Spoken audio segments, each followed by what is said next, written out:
bop, bop, a loop, bop, ba da, bang, boom. Damn, boom. Hey, man, shout out to all the people who've been put in YouTube jail. We feel you.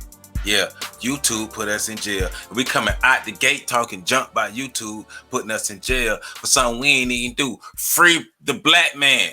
Free the black man, YouTube. Free the black man.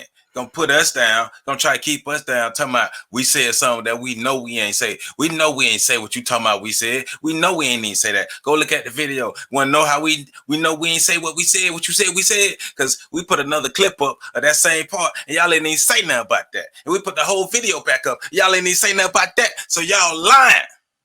And welcome to the Freedom Train podcast series. I am Joseph Ward. And the ride with me always is my homeboy Patrick Al Darius. What's going down, Pat?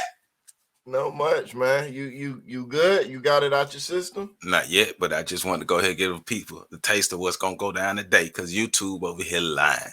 Okay. Got you. I got you. Hey man, welcome back to the Freedom Train podcast series, the greatest podcast you've ever heard in your entire life, coming straight off the Freedom Train network at www.freedomtrainradio.com. We want to give a shout out to our fellow podcasters, Enigma September, Queen Candace, Queen Shelby. Give a shout out to that boy Cliff. Hey, and Shelby's World podcast is on tour right now. They down in Tampa, I believe. They made their first stop in Tampa, and Shelby down there taking pictures and doing spinning around pictures and all these things. They're looking like they're having fun out there. She got the dress with her back out. Yeah, Shelby, I saw you with the dress with your back out, Shelby. Back out, bang. But nah, shout out to Shelby and Candace for doing y'all thing, taking the show on the road. So everybody, make sure y'all go to Shelby's World podcast, support their YouTube channel, follow Shelby's World podcast on Instagram, and make sure you check out their content on the Freedom Train network. So www.freedomtrainradio.com. Support the ladies and everything they got going on. But also, before we get deep into this, remember that the Freedom Train is brought to you by PAX Inc., and that's PACTSINC. And PAX Inc. is a Black development organization aimed at developing the Black community to its maximum potential through a focus on education and economics with the traits of hard work, honesty, and integrity. For more information, make sure you visit the Freedom Train website at make sure you visit the PAX Inc. website at PACTSINC.org. You can learn more about the organization, their codes of conduct, how you yourself can become a member and or a donor, how you can get involved in the different initiatives they have. Take advantage of the Learning Center tab. A lot of great resources, audio, politics, books, survival, legal cases, videos. Make sure you check it all out. And also that Amazon Smile program. When you scroll down a bit on that page, you see that Amazon Smile logo. You click on that Amazon Smile. What that do is help you register with the Smile program. And it's connected to nonprofit organizations around the country, such as PAX Inc.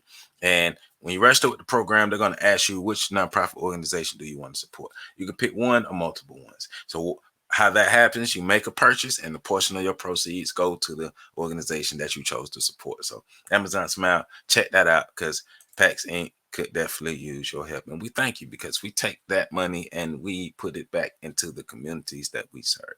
How you like me 9 gold teeth when the Smile trying to take me out the game, but I'm still buck wild. Wow. Hey man, before we get to these stories, man, how you living, Pat? How's everything going? I'm living like a villain named Krillin. Everybody else know exactly how I'm feeling. Bars to the left, bars to the right. Close my eyes, now I'm out of sight. Mama! Yeah, I'm your backup hype man rapper, Mama. Word. Hey man, so we got a couple topics, and we're just gonna let this thing go like an AK. You heard me? So, new research, and people, I want us to pay close attention to this first story we're talking about. We got 2 stories. First story: new research highlights a shifting priority at food banks tackling the root cause of food insecurity. So you mean to tell me that in 2021, food banks are now saying, what you think the root cause of food insecurity or hunger is? What you think it is, Pat? What you think it is? What you think, Pat? It's 2021. Wait, so are you asking me why are food banks now thinking this, or are you asking me what do I legitimately think I'm being now? sarcastic, but that's the question. Why are food banks waiting to why it's 2021? Why are you just not asking the question? You know what? I think honestly they've been asking the question. I think they just never really saw it as their lane to fix it. They were just like, we just gonna treat the symptoms, and somebody else need to come along and treat the causes. I think that's been the viewpoint. I could be wrong.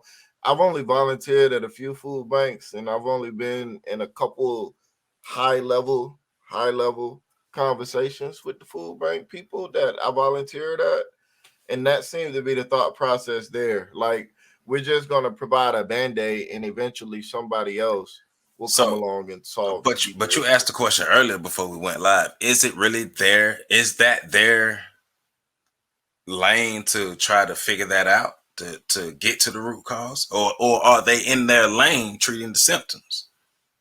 No, I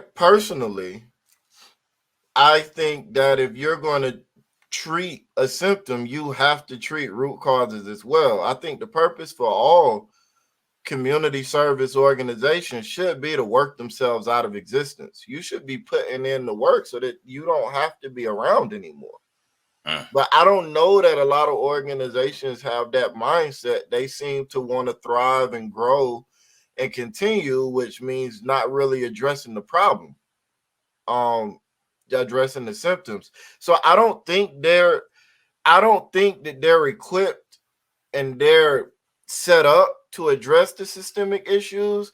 And I think that the way that they've structured themselves is outside of their lane now. But I think that all of that is wrong. Like, it shouldn't be that way. You know what I'm saying? Gotcha. Perfect intro to it. So let's read some of this article to see where we're going with this, or where the food banks, or who's behind this ideology, or this questioning, or this line of thought. So, starting in late March 2020, food banks, pantries, and other charitable food organizations experienced a sharp surge in need. That's around the time COVID-19 restrictions began causing spikes in unemployment, especially among lower wage workers who may already have been living paycheck to paycheck. The org's increased needs include traditional food distribution services, but with significantly more first-time clients. Services they hadn't been compelled to to offer before, like home deliveries and curbside pickups, and increased volunteer labor as the generally older retired volunteer pool stayed home due to illness or fear. These were just a few of the findings in a study released in May by the Duke World Food Policy Center and advocacy nonprofit WhyHunger. So we know Duke World Food Policy Center and advocacy profit WhyHunger.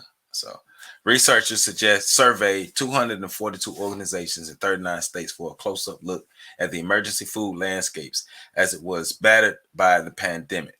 The study confirmed no real surprise after snaking lines outside food pantries that the vast majority of these organizations were overwhelmed by demand. Duh. But embedded in the study's data is some revolutionary news. 68% of frontline organizations like food pantries and 80% of hunger advocacy organizations believe they should focus more on tackling the root cause of food insecurity, including poverty and structural racism within the food system. Yes, they'd been largely able to get ever more substance to food insecure Americans during the last calendar year, but they also recognize the charitable feeding cannot go on as it currently exists. So I want to stop right there. So first, one of the first thoughts that pop in my head as I'm reading this is, first, if we're really gonna be honest about getting to the root cause of this and starting to rectify some of these, and you want to talk about poverty and racism, let's stop calling it food insecurity and call it what it is. Racism is at the root cause of food insecurity. I mean, of people going hungry. There's no such thing as a food insecurity. Food cannot be insecure. Yes, a person can develop a sense of insecurity because within themselves, because they don't eat every day, but to call the whole thing food insecurity because you're worried about people's feelings. Well, whose feelings are you worried about? Yours or the people who are actually hungry? The people who are actually hungry, they know that they're hungry. They know that they're poor. So let's call it what it is. It's racism. It's not food insecurity. Let's start there. Let's stop beating around the bush. Let's stop being politically correct if we're going to really get at the root cause of this. Or is it just something to talk about because it makes you sound woke? I mean, I'm in agreement with you. You know what else is interesting about what you just read is that frontline organizations and advocacy groups are usually the small fish Yeah, when you're talking about the resources me, going out to food banks. me. Yeah, like, but the people that are getting the big money, those are the food banks and all of these other places that can actually impact change. So even in that, I don't see this as being, like they said, revolutionary. Right. Like, I don't know that that's revolutionary. I mean, I guess maybe it's revolutionary to find out that 80% of the frontline organizations think we should do more. But if you're already doing the work, that's like, But that's not revolutionary though. That's bullshit. Because to say that that's revolutionary, that means that you are totally out of touch with the organizations that you give the food to, who distribute the food to the communities. Because I'm part of one of the organizations. I do food distributions in Tallahassee. Been doing food distributions with both, but we got two main food distribution organizations here in Tallahassee. Work with both of them, and we know what it is. Everybody who on the ground level, we know you got to do more. Everybody understand that, but we also understand. But let's get these people this food right now. But there has to be more than just having people line up once a week or once every 2 weeks to get food. There has to be more because yes, we're getting people the food they need. But why are these people hungry? Why are these people going without? Why is this? Why is this? People are asking these questions. People are sitting around talking, having conversations. Like all types of conversations are being had. People aren't just in robot mode, just give me food, put food down, give me food, put food down. No, you got real actual functioning human beings out there using their brain. And then you got some folk out there like me who ask questions. So right. that shit ain't And revolutionary.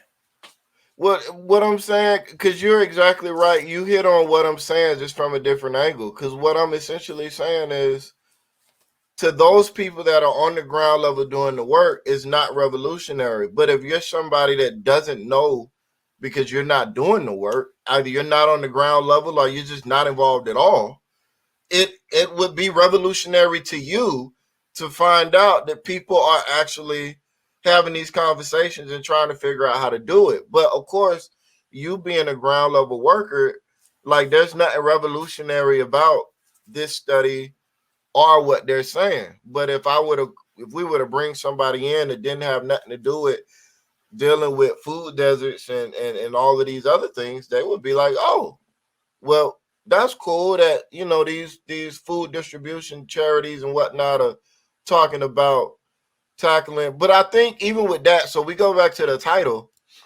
The title says, new research highlights a shifting priority at food banks. And so, again, we draw the distinction. There's a distinction between frontline organizations, advocacy groups, and food banks. Right. So those other two, frontline organizations and advocacy groups, they've been on this. But Food they're banks, right. you know what I'm saying? So with that being said, what you just saying there, let me read this. It says in the last 50 years, a whole industry has developed around charitable feeding, yet we've barely pushed below the 12% food insecurity rate, said Allison Cohen, WhyHunger's senior director of programming. What we're seeing now is community-based emergency food providers embracing the idea that charity is not going to end hunger. We're at the proverbial crossroads where we can continue to back up the emergency food system, or we can be honest and say this is no longer an emergency because it's a chronic need. Well, I mean, but you can't be a part of the people who the industry supports, and then be like, oh man, this is what we Allison. Come on, y'all part of it. You don't have a problem not taking that check. Like don't get righteous, don't get self-righteous and any type of righteousness in you when you still taking the check when you're part of what's going on. Right? Because and now unless you're the person in there kicking and screaming and knocking stuff over and being the rebel, that's different. But if you just, hey man, well, I'm part of it and I did some research. And, oh man, I found this out, but I ain't gonna stop doing what I'm doing. How is the shit gonna change? Like you say, I mean, the advocacy groups, the organizations, and the food banks. The food banks have all the resources. Well, what the food banks are missing is the connection to the communities, the people. That's the advocacy groups.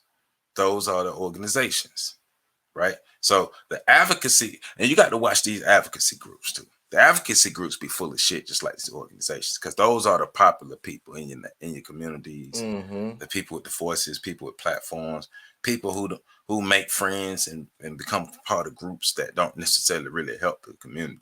Then you have the organizations who have the people, but that's it. No real resources for the most part.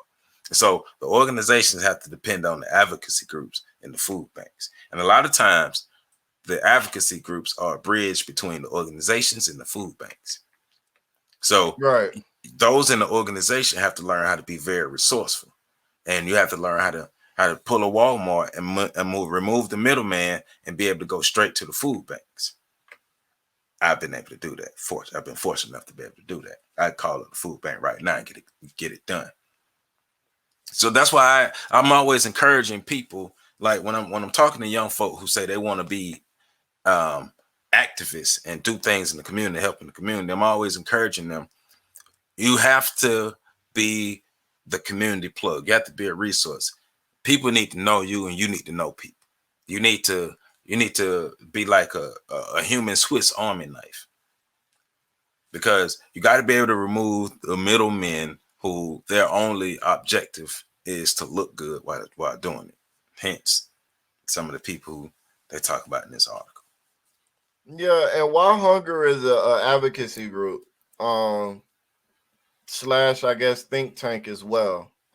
They connect resources to people on the ground level doing the work. And they also analyze data, as we see from this report. So, Joe, your mic's on, bro. I know. Brought to you by Hood Chips. About food insecurities, you making all that ruffling. I know. I want to make sure I brought to you by Hood potato chips. Oh, I got you. But yeah. So, but they, I feel what you're saying. As far as Allison goes, WhyHunger, I know a little bit about WhyHunger, so I'm not going to speak directly to them or to Allison, because I don't want to say anything that might be incorrect, but that's what I know about them. They're an advocacy group, and they're kind of a think tank for issues surrounding food.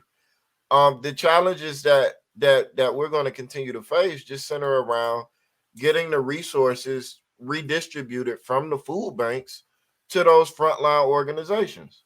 Those should be the people that are directly interacting with the communities should be getting the lion's share of the resources.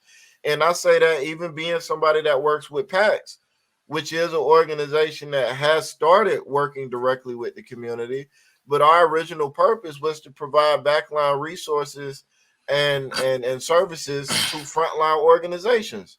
Even with that on the table, every organization that we work with should be getting more resources than we do, because they're doing the frontline work. This food situation, this whole charitable industry that's been set up. And even to that, let's go there for a second. We know for a fact that charity by itself doesn't work. Right. It doesn't. For a multitude of reasons. That could be a show by itself as to why charity doesn't work by itself. If it did, shit would be different. Right. But it doesn't. And again, that's a whole nother topic. But one of the things we're facing with here is also the human desire for consistency and familiarity. You set up these situations that are supposed to be emergency situations, right? To deal with an emergency issue. And then once they get going, they usually become permanent because people don't want to make the changes necessary to actually eliminate the issue. And the emergency band-aid placed on the issue makes everybody happy and feel like something is being done. So they don't have to change. So they don't have to do anything different to alleviate the issue. And then the next thing you know, what was created to solve an emergency is now a permanent staple of society. We've seen this with many of the social security programs that were started with the Great Depression. A lot of those programs were supposed to be temporary. They've since become permanent. And we're seeing it now talking about food banks and whatnot, where this whole sector was supposed to be set up to address an emergency issue on a temporary basis. It was supposed to be solved, but nobody did anything. And so now the situation continues along, and this temporary sector has become a permanent part of the charitable industry. So People gotta get comfortable with doing different shit. yeah, so I've said this several times. Here in Tallahassee, we've done a good job in Tallahassee of being able to have food readily available on a weekly basis for people who need food. Mm-hmm. Community organizations have created that. Community organizations in partnership with the food banks.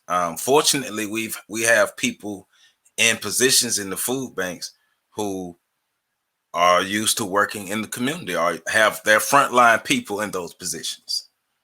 So right now, shit is cool. You can get you some food, but it's like the overall system is messed up.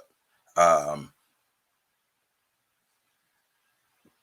People, these corporations benefit off of poverty. These corporations Right. benefit off of people being poor, destitute.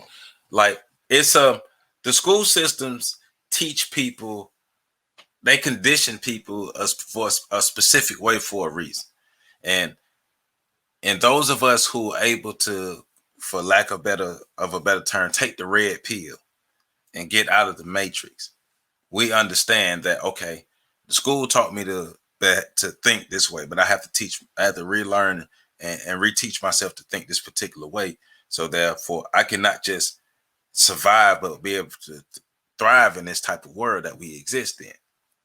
But in your thriving, you start to look around, and part of taking that red pill is opening up your eyes. So when the veil is pulled back, you see how fucked up things really are, and you get overwhelmed sometimes because you stand around in the middle of your community looking around, and you know the efforts that you're doing are something, but you're questioning yourself as to damn, am I really doing enough? Is what I'm doing really going to help clean this up? Because sometimes it feel like it's not. So I know if we're asking ourselves on that small level, people have to. Oh, I would think that people would be asking themselves the question on the large levels, but it seems like motherfuckers not. But there's also, going back to what we're talking about earlier, that total disconnect between the corporations or the people who have the resources and the people who don't have the resources, because the connection only needs to be made when it needs to look like we connect. The connection don't have to be a continuous connection, because the people with the resources don't need the people who don't have resources. So the people who don't have resources, it's okay, how do we get what we need? And I hate that one of the thoughts is always, well, we need to go to where the resources are. Well, how do we create our own resources? Right. Because it's not always being at somebody's table. But damn it, then they have to build a table. Well, who? Because nobody built their table for them, right? Well, shit, if ain't nobody build a table for them, ain't nobody gonna build a table for us. So we got to build our own table. So, like in Tallahassee, started community gardens. All right, Well, take advantage of the community gardens. That's food. It's not just something to ride by and look. Like you don't have to be dependent on the corner store. Like if you live in a food desert, but they have community gardens, you all take advantage of the gardens and make sure that there's several gardens throughout that community and everybody can eat because everybody's tending to it. A communal mindset. But we understand that generationally we're past that communal mindset. So that's another thing that gets preyed upon, but that still goes back to the root cause is racism. Stop calling it food insecurity and call it racism. Jim Crow, all the remnants of all these things, the wealth gap in America, all these things go back to racism as to why you got people who don't have food every day. Stop bullshitting people. Well, I think one of the problems I have with a lot of the mentalities, not the people, because I think most of the people in the nonprofit sector are well-meaning, but the mentalities is that they don't serve any real benefit to the communities that these people are trying to help. We have these conversations all the time with people where they're saying, you, like you said, you got to go to the resources. Well, it takes resources to get to the resources. If you don't have any resources, you don't have a way to get to the resources that you need. And that's one of the like bigger problems with a lot of the common thought processes and phrases that are pushed around in the nonprofit sector, especially regarding impoverished communities, the Black community. Right. First, you got to have the resources available to know where the resources are even at. Who do you need to contact? How do you get to that person? Then getting to that person is a whole separate issue. How do you get to that person? How do you make an introduction? And then having the time to build rapport with that person to such an extent that they're willing to share resources becomes another issue. And then dealing with the potential strings attached to those resources becomes another issue. All of those issues are insurmountable to a lot of the people in the community for the simple fact that they don't even know where to start. Right. They don't even know who to contact to get the resources. So like you're talking about community gardens. Community gardens is a great way to solve the food desert issue. But you run into a problem where people in the communities don't know about community gardens, or they don't know how to start them. They don't know how to maintain them. And then you have to deal with just the lack of belief in themselves, the ability that they could even do it. That's the main thing right there is the lack of belief in the ability to be able to start it and maintain it. So, but instilling those things requires resources, requires time, requires energy, requires money, requires know-how. So, and those are resources that just aren't available in abundance. So I do want to say this. Check out our interview with Miss Maisha Mitchell, and she's talking about this community garden thing and one of the iGrow programs that we do have here in Tallahassee. And you can Google that iGrow Tallahassee, and that's information on community gardens and things. And there are people in every community who know how to grow food. Get with those people.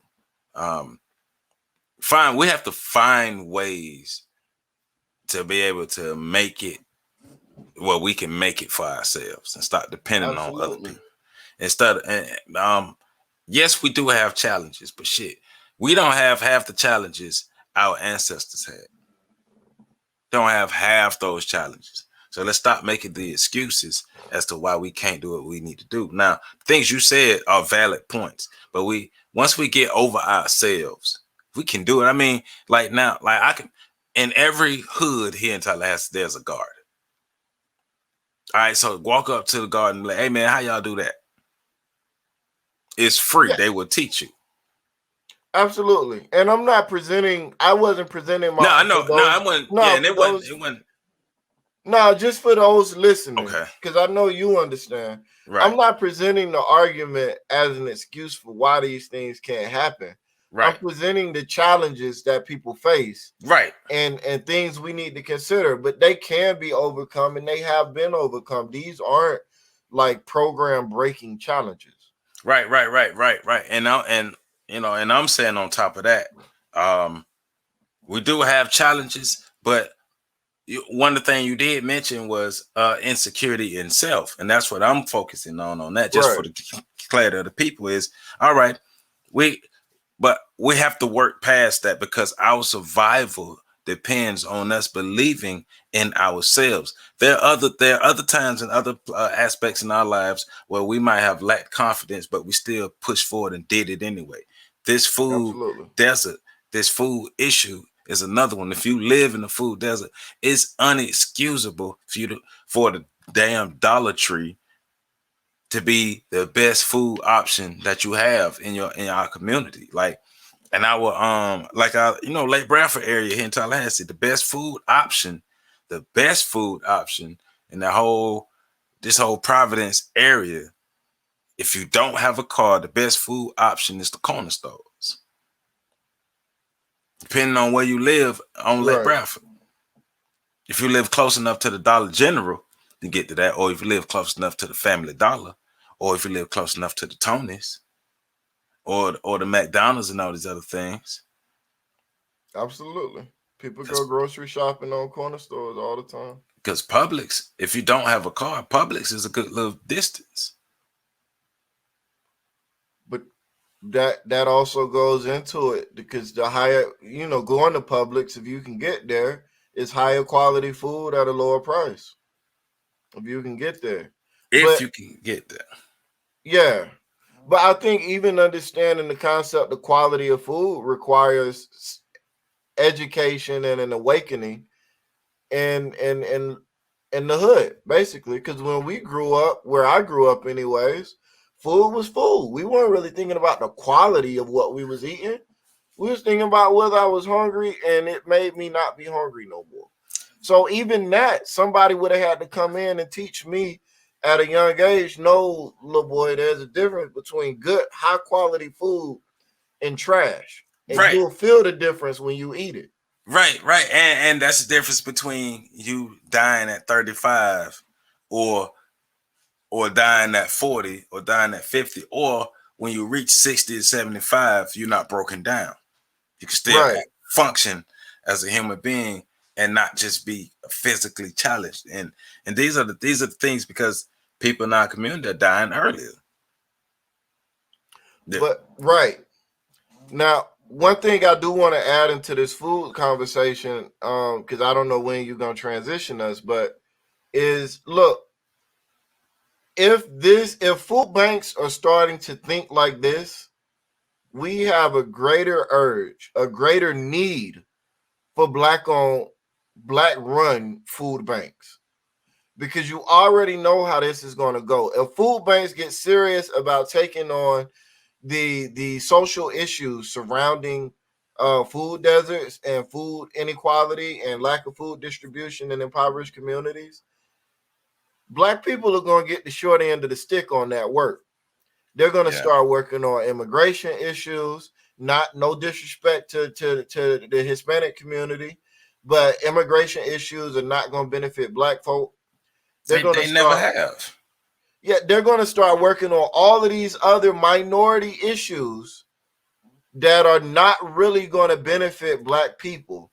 You mean like the And we Asian hate still crime going to bill? and we still going to get left out in the cold. So if we've been needed black run because nonprofits are owned by the public.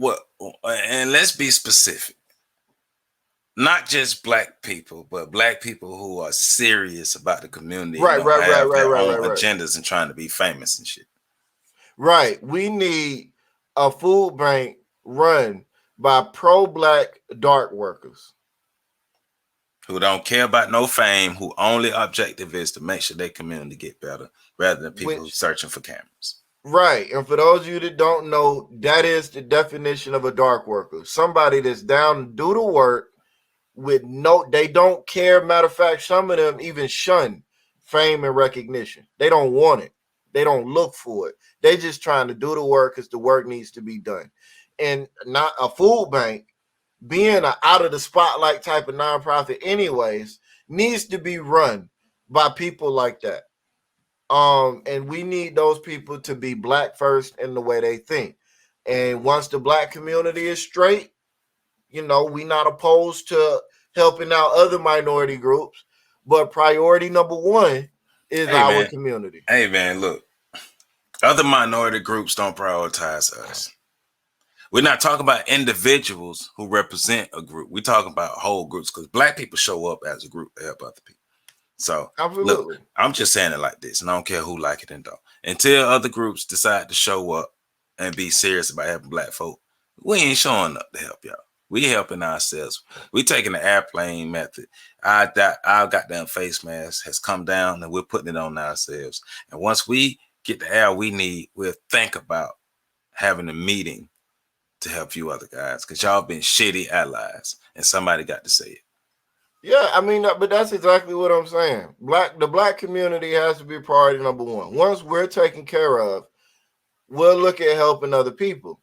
But at this point in time, we don't have the resources. Again, the time, the energy, the we don't have any of that stuff to help other people.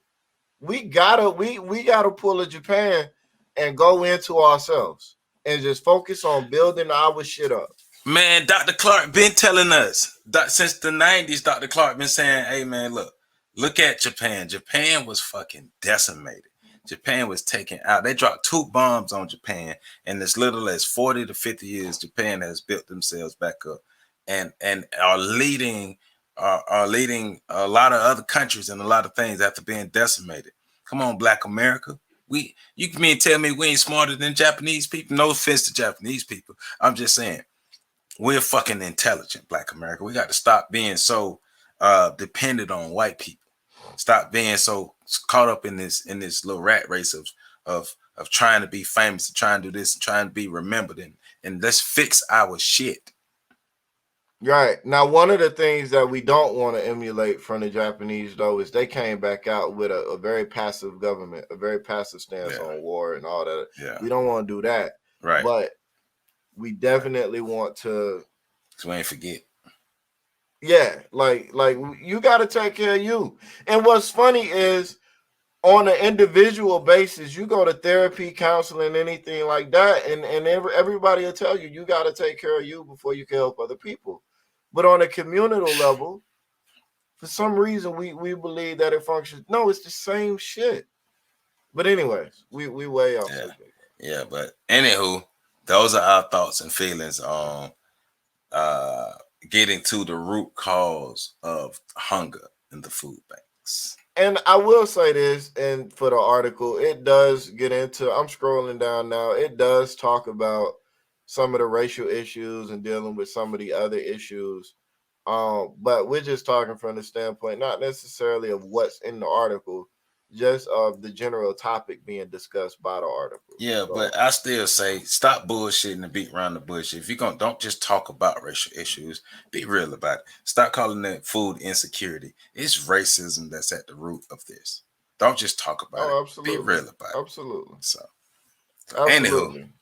Anywho, transition to the second thing that we want to really talk about today, kind of fun and just have some fun. This is us having some fun talking about certain things that's been going on for a while.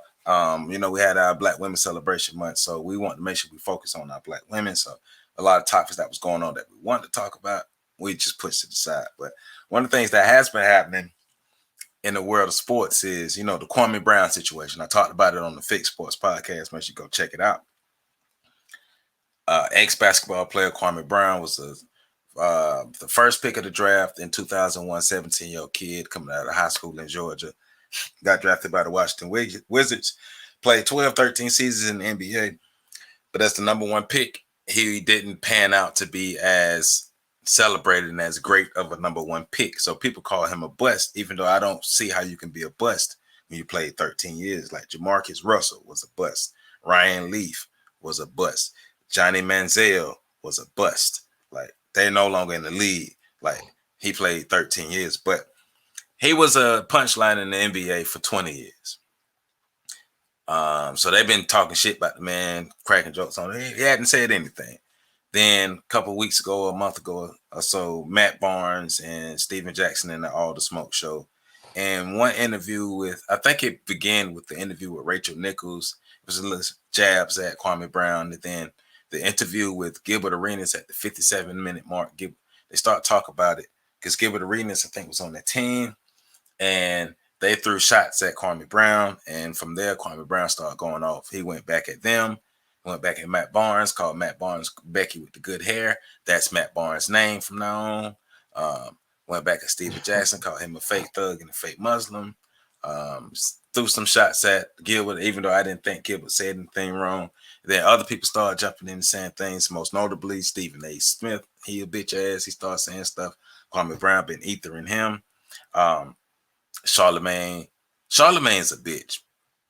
Charlemagne, in his alleged attempt to defend Kwame Brown, told the world how Kwame Brown's dad beat a woman and killed her, tried to bury her alive, how Kwame Brown's brother was murdered and all these things here, and then came back and said, well, where we from, when we trying to defend somebody, we tell all their business.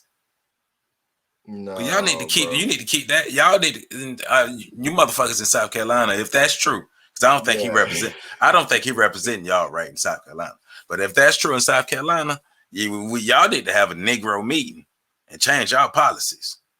But anyway, so Kwame Brown went at him. And then your boy, who's the subject, who's the focus of us today. People cannot be talking about stuff, especially black men, can't be having agreements or disagreements on the internet without this dude having to insert himself some way. And that's y'all favorite homeboy, Dr. Boyce Watkins. Dr. Boyce Watkins made a video about Kwame Brown. The first video he made was, I think the title was How Kwame Brown's Channel Can Be Shut Down. So that's like the title. And he goes into explaining how the man's video can be shut down based off the content that Kwame's producing, because Kwame cussing everybody out. Mm-hmm. And so Kwame had the same question I had. Well, why would you make a video about that?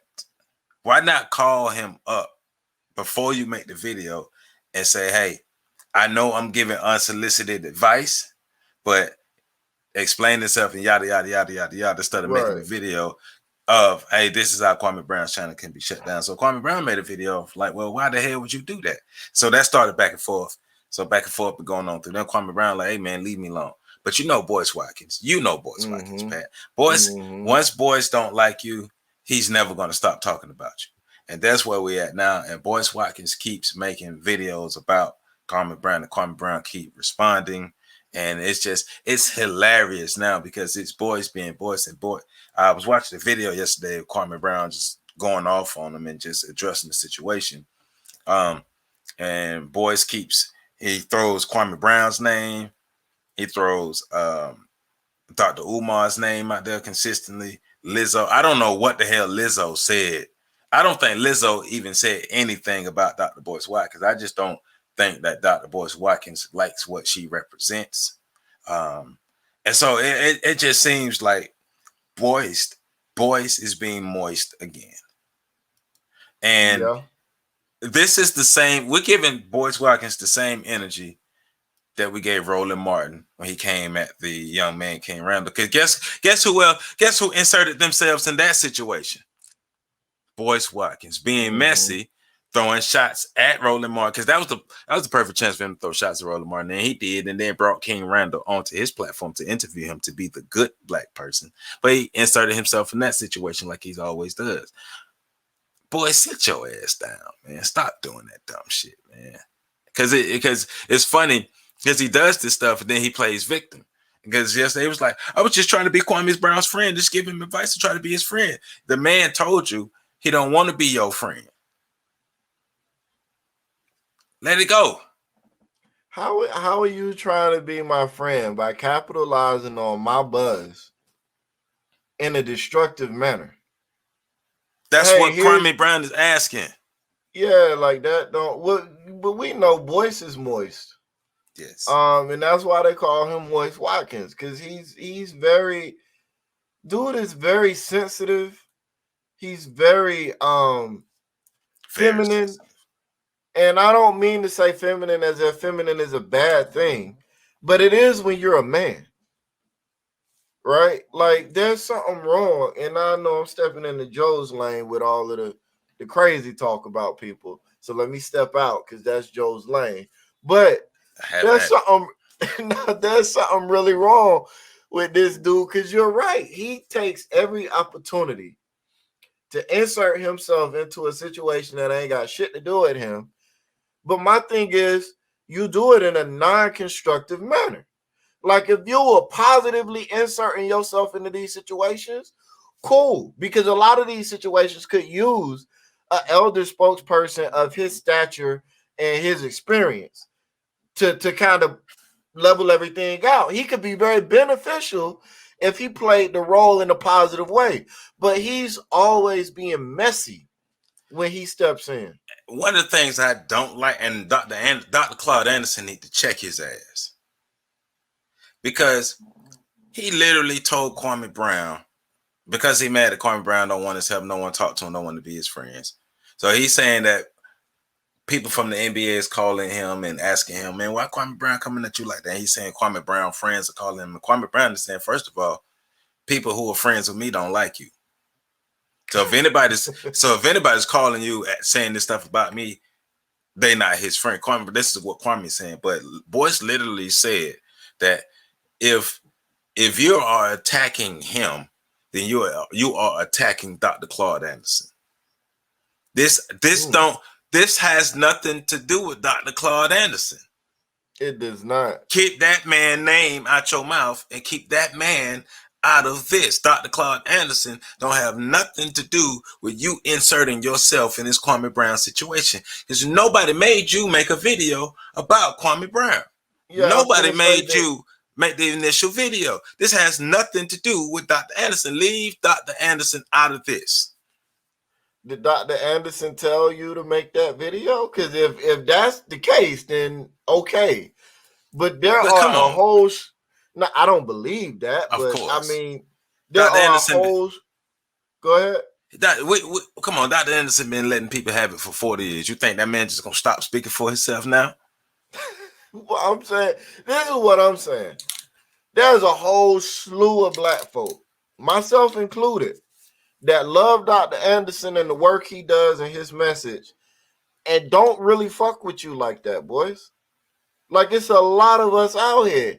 And it ain't that we don't fuck with you because you're spitting bad information or you're ill informed and nothing like that. It's because you're fucking messy. Yes.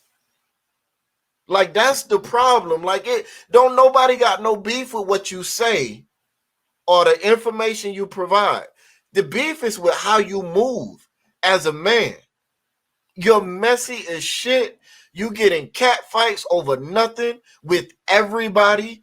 You don't conduct yourself the way that you would expect the elder to. You've been in all of these beefs with all of these people Everybody. that people also don't have a hot. You'll get in beefs with Umar Johnson, somebody else that people are Tariq, constantly on about Tariq his Nasheed, personal whatever. Tariq Nasheed, the whole RGB community, that group. Yvette Like, Cornell, you're right. Like you Roland brought her Martin, up and then beef with her. Roland Martin and Yvette Cornell, those are his arch nemesis. Like I say, I'm like, I don't think Lizzo even said, I don't have any record or anything of Lizzo saying anything about him. Now, I don't like, there's plenty of people who I don't like what they represent. But I'm not going to go on the crusade to try to tarnish their image and what they're doing. And he does that with Lizzo. But a lot of the manosphere do too. And I think a lot of them lame for that too. Yeah, I don't. Yeah, a lot of women say a lot of crazy, unrealistic shit. But I'm not finna go on no. I'm not gonna go make no hour-long video about Lizzo. He No. does that. He No. goes overboard to try to tear down Lizzo, and it's like, all right, cool. You don't like what she represents. Same thing with Cardi B. I understand. Look, Cardi B ass should be fucking locked up for that dumb shit because she told on herself. I agree with that, but he goes on campaigns about this shit, and it's like, but when somebody comes after you, you get all defensive. But you could go after everybody else. And But right, and that's right. Go ahead. finish what you finish. No, I was just gonna say, but that's what it is. Cause Tyreek Nasheed still has a large fan base because he's genuine in how he moves. Yeah. You know, he look, you can go after him, he gonna go after you, and it's gonna be what it's gonna be, but he don't pretend like it's something else. We've been said that's we respect Tariq Nasheed because Tariq Nasheed is what he portrays is exactly who he is. He's not trying to be a leader. He's not trying to be a savior. He ain't trying to be the next woke person. He ain't trying to be remembered, followed, or none of that stuff. He out here entertaining the masses and throw some education in there every now and then. Right. And but with Boyce, you have somebody that's trying to be a leader, trying to build a legacy, trying to be remembered, trying to do all of these things, but then not moving in a manner that would allow those of us looking for somebody in that spot to be able to appreciate what he brings to the table. Like, And go ahead. you can't, same thing with Roland Martin. You can't get Yeah, mad when the community is calling you out because you're wrong. that You're wrong. wrong. You get the same energy that Roland Martin is getting because you're Yeah, that's some wrong fuck shit. on this one. That's some fuck shit. To make of it, and I didn't know what he had done, and I told you that when we was doing the Yeah. pre-show meeting. I like, I don't know what's going on with them, but I do know that I'm getting tired of turning around and seeing Boyce Watkins in the middle of a beef with somebody that don't really have nothing to do with him on his platform. And the other thing is, Boyce Watkins, you got too much dirt on your name to keep getting into these beefs in the first place. The whole thing with the Asian dude kind of They done kills dug that your back up. whole. They done dug it back up. I've been watching YouTube this morning and then dug it back up. They call it because that's what Kwame Brown is probably still live right now talking about Boyce Watkins Asian Zaddy. And let me see. He been talking about that Boyce Watkins Asian Zaddy all week. that kind of kills everything that you could bring to the table. You know, and then with Yvette Cornell, I could be wrong, but if memory serves correctly, that's somebody that you brought up under Yeah. your wing. Yeah. And then she flipped on you with a lot of dirt. Now, why did she flip on you? Were you doing whole shit where she was like, no, this dude is more of a bitch, more of a female than I am? Like what was going on there? You know what I'm saying? So my thing though is, look, I talk shit, but I can also take it. So I'm cool with whatever it's gonna be, but I'm not trying to be nothing other than what I am. And Boyce, I don't think he's comfortable with his position, but instead of doing what he needs to do to elevate his position, he's just going to continue to do whatever he does and continue to be upset that he's not in the position he wants to be in. Otherwise, he would have been accepted it, and he wouldn't be having these things where he's just going off on people and then playing the victim when it comes back at him. Yeah, that's exactly what's going on in this particular situation with Kwame Brown. And it's like you may see yourself as an elder, but this is where ego comes into. Right.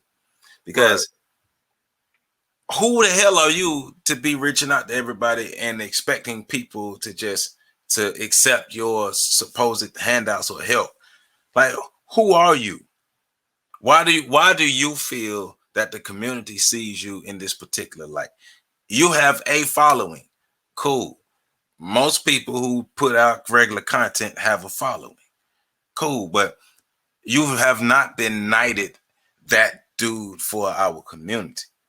No, not saying you can't be, but I don't remember you being knighted as that dude. Well, hey, well, this is going on. Let me reach out in this and this and this and this and that. And that's what Kwame Brown keep talking about, the go along, get along game.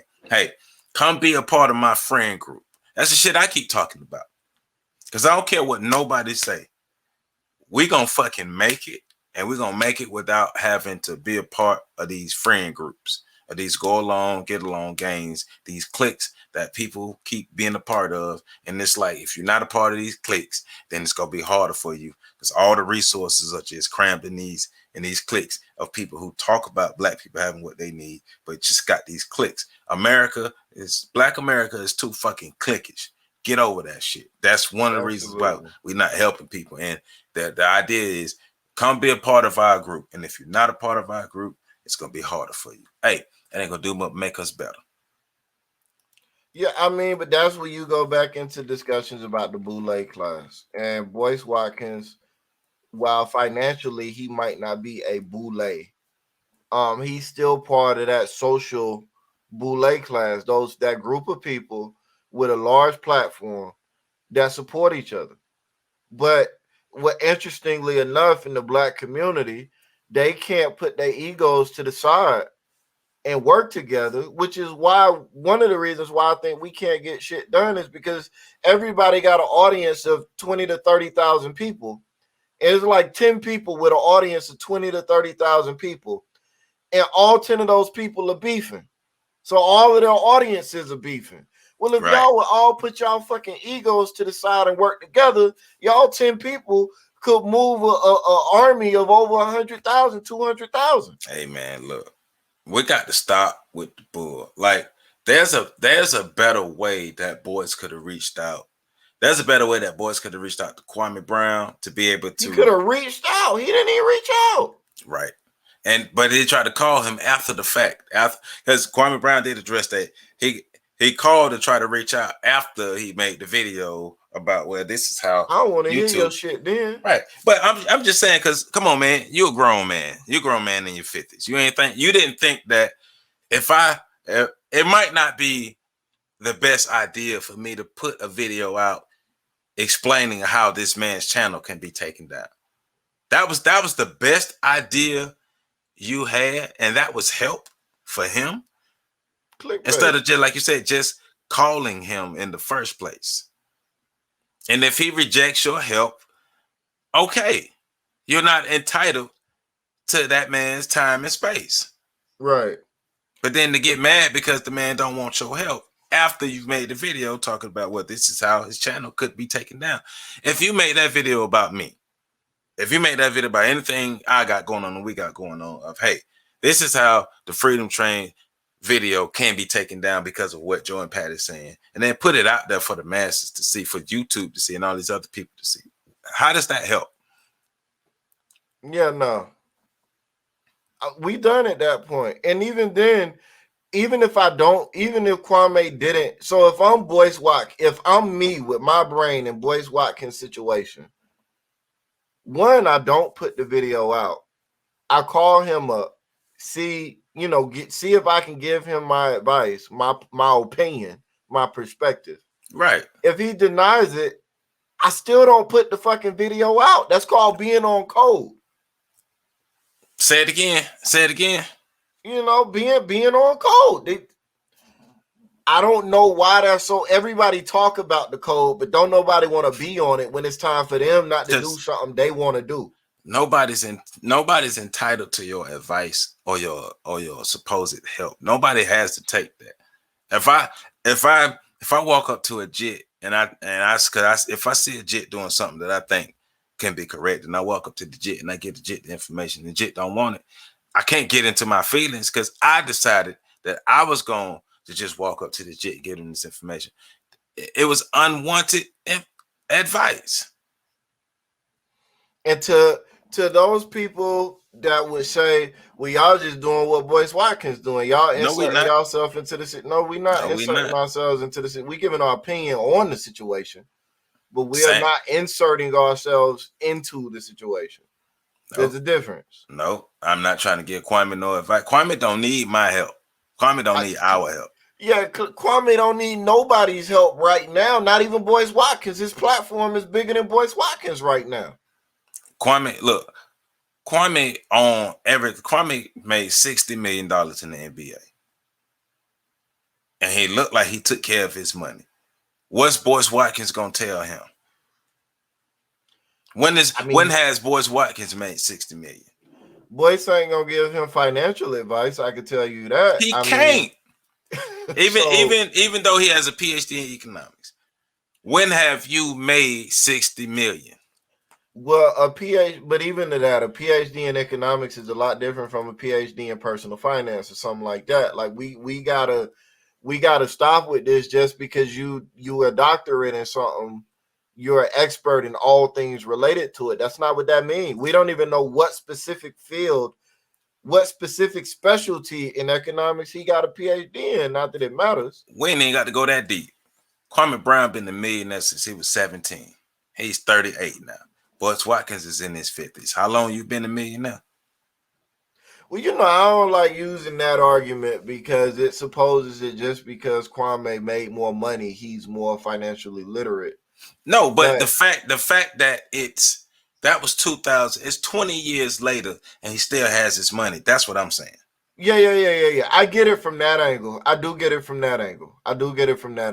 I'm thinking about some of the kickback people would have to what we're saying right now. But I do get it from that angle. Right. But just the explanation of it, I get it. I'm not saying just because you made millions of dollars in your 20s, teens, or 20s that you're a financial expert. But Kwame Brown, from what he's telling us and for what all the information we have on Kwame Brown ain't worked for nobody since he left the NBA. He owns land, he has a farm, and he makes his own money. He does his own thing. He still has his money, and he don't need anybody. And he's good, and his family's good. So seemingly, he took care of his money. And I've yet to hear anybody. I've yet to hear anybody who played with him or against him to say that he was stupid. Everybody talks about how intelligent Yeah. and upstanding and strong he is, even though he didn't say nothing for 20 years. They talk nothing but good about him, about how intelligent and cool and solid of a cat that he is. And even the people that don't like him don't call him stupid. Right. Like nobody's running around calling Kwame Brown an idiot. Right. So the brother is clearly intelligent. He's clearly well put together. And he clearly has something to say, and he's clearly been thinking about this shit for a long fucking time. You could arguably say the last 20 years. But the fact remains, So I go ahead. I and this the funny part. It's kind of the messy part of this, but and I get it. Boyce Watkins not used to somebody calling him a bitch that strong so many times on camera and meaning it. Yeah. And I can see how that would be off-putting. It's like a cornerback coming in to a running back thinking he finna make the tackle and he getting stiff armed in the helmet and thrown 5 yards away. And you get up and you like, what the fuck just happened? Because you're like punk, boy, and bitch, and the way he's saying it in a disrespectful tone to him. And Boyce is not used. Boyce is used to being roasted, but not straight up, you a bitch. And because he's like, you're supposed to be a doctor, you're supposed to be smart, but you come with all this dumb stuff. That's what Kwame is saying to him. And it's like, wow. Yeah. That I think though that is what makes hood situations different, because Kwame Brown still seems to be very hood, and like it's not like being roasted. It's different, like you just said. The way that people in the hood could sun you without really talking too much shit about you, it's different. It's different. If you ain't been in that and grown up in that, somebody calling you a bitch with inflection and tonation and calling you a boy and all of it, like it hit different. And that's part of why Kwame is blowing up with the audience he's growing up with, because we don't hear people talk like this about on the these internet. people that often. A lot of that shit, like you growing up in the hood and shit, you hear it, but you don't hear it on the internet YouTube. like that. Yeah, because nobody really comes at the educated, the scholars, the PhDs like that. Like, you was a bitch. Like, they would say it to somebody else in the street like that. But you coming at, especially somebody like Boyce, because I think another part of that is nobody disagrees with Kwame. Yeah, Because especially if you've been following for a while, you've seen enough over the years. There are not a lot of people who are disagreeing with Kwame. nah, he ain't. But he ain't saying nothing. That's the interesting part. Kwame is doing all of this without having a core message that's controversial. Right. Right. Like the way he's saying it might be off-putting to some people, but what he's actually saying, the majority of the people agree with. So, right. But I don't know, man. And you're right. When people start coming at scholars, they do typically try to come at scholars. They try to come on their level, speak to them very intellectually and very proper and whatnot. And Kwame is just like, fuck all that. You a bitch. Yeah. You a bitch. Yeah. And you a boy. So, but I don't know. To me, I don't know. If somebody made a video like that about me tomorrow, I would laugh. I mean, it's YouTube. But also, like you have to sit back and be real about, okay, as a grown man, I did start this. I did come wrong. Oh, I absolutely. Came wrong. Boyce is dead wrong. I'm getting the backlash that I'm getting because I came at him wrong. I shouldn't have put that video out like I did in my alleged attempt to help him. Like, how about you start asking people, do they need your goddamn help first? And that's just not for boys. That's for anybody in our community. Ask people for their help.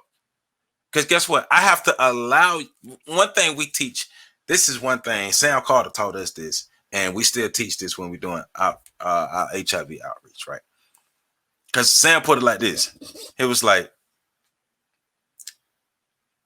you could come into my neighborhood, and let's say I got a house with a fence around it. And you ask me, hey, can I come in your yard? And I tell you no. It'd be like, why can't I come in your yard? Because I don't want you in my yard. Like, well, I'm trying to help you, but don't come in my motherfucking yard. And if you come in my yard, I'm going to beat your ass. That's me not allowing you to help you. And you want to know why? Because I don't have to allow you to help me. You may look at me and be like, oh, I need to help this person. But I have to allow you to help me. And the situation don't even have to be that extreme. Guess what? I could have just been hit by a car and land in the middle of the street bleeding. And you walk up to me and say, hey, let me help you get you an ambulance. And I can say no. I can say no. I've seen that happen. Literally that exact scenario. I seen somebody get hit. They were on the ground bleeding, bloody, covered in blood. People were like, let me call you an ambulance. And they said no. Man, a couple Saturdays ago, we doing vaccinations. A lady, 80 years old, fell out. It's about 100 degrees. She passed out from the heat. We're going to take her to the hospital. No. 5 minutes after she fell out, a dude on a motorcycle getting the accident with a dude on the truck. He skint up. His leg broke. They like, let's get you to the hospital. He like, no. If them ladies wouldn't have forced him to go to the hospital, he wasn't going to go. But guess what? The elderly lady didn't go to the hospital because people have to allow you to help them. And that's a message for everybody who call themselves serving the community. First of all, get your grandiose ideas about how you want people to be out of your head and fucking humble yourself better. It's not your job to bring these people up to your idea and your standard. Your job is to help these people become the greatest versions of themselves. So it's our job as community service people to shut the hell up and listen to these people and find out what these people need and shut the hell up and get out of the way trying to impose ourselves on them and learn what they need and be able to support them in their needs rather than what you or me or anybody else is trying to bring to them based off some grandiose idea that we've created about people. Get over your fucking selves. And to go back a little bit to the story I told, somebody did end up calling the ambulance anyways, and he still said no to the ambulance. And guess what? They couldn't do shit. They got in the ambulance and drove off. Right. They can't make you get help. So you're 100% right, and you're 100% right about people got to stop with this idea of I know what's best for you, so let me help you. No, that's not how this works. I don't give a fuck what you think is best for me. What do I think is best for me? That's what's important because we're talking about me, and that even goes. We see it all of the time. I see it all of the time at grocery stores. Well, back when I went to grocery stores before the pandemic, motherfuckers, little kids would not. Well, yeah, little kids, teenagers would be like, "Yo, walking up to people, let me get your bags." People would say no. Guess what? They didn't get to get them bags, and then some of them weren't even charging. They was just like, "Let me help you." They would see elderly women, or they would see women with kids. They usually were only stopping for women. They weren't really offering the men. But all of the women, most of the women are like, no, and that's what it like. So it's something as simple as that, like getting somebody's bags. We talk about chivalry all the time. Opening somebody's door. A woman might not want you to open her door. I'm cool with it now. The first time a woman told me no and was aggressive with her no for me being chivalrous, I was shook. I was like, man, what the fuck? But now, cool, Right. You cool, treat people the way they want to be treated. If she don't want you to do that, don't cool. fucking I'm do cool it. with it. I'm cool with it now because I'm not in that mindset of you have to let me help you. Nah, Right. I'm all right, cool. Bye. I will slam Right. the door in your face and make it harder for you to open it. That's going to, that's I know going. that just the petty stuff. I'm just playing with that. But nah, seriously though, No, but I'm not yeah, I'm not hundred going to force percent, my help on somebody. So 100%, yeah, man. 100%. But Hey yeah, man, boys, sit your ass down and stop being messy, because you could have a legacy if you just move different. I'm just That's saying. that's my opinion. That's I'm my just unsolicited advice. That's me offering my help to you. Hey man, look here, man. It's another episode of Free to Train podcast series. We appreciate y'all for vibing with us, listening to what we got to talk about. We appreciate all the feedback that we're getting through our social media platforms. Um, we appreciate that y'all think we smart, and we appreciate that y'all see that we Mhm. know what we're talking about a little bit, and we're just gonna do our best to continue to improve as people, improve our platform, and make sure we give y'all the best education, information, and entertainment as possible right on the Freedom Train Network. Joseph Ward, Patrick Irvin, Audi 5000.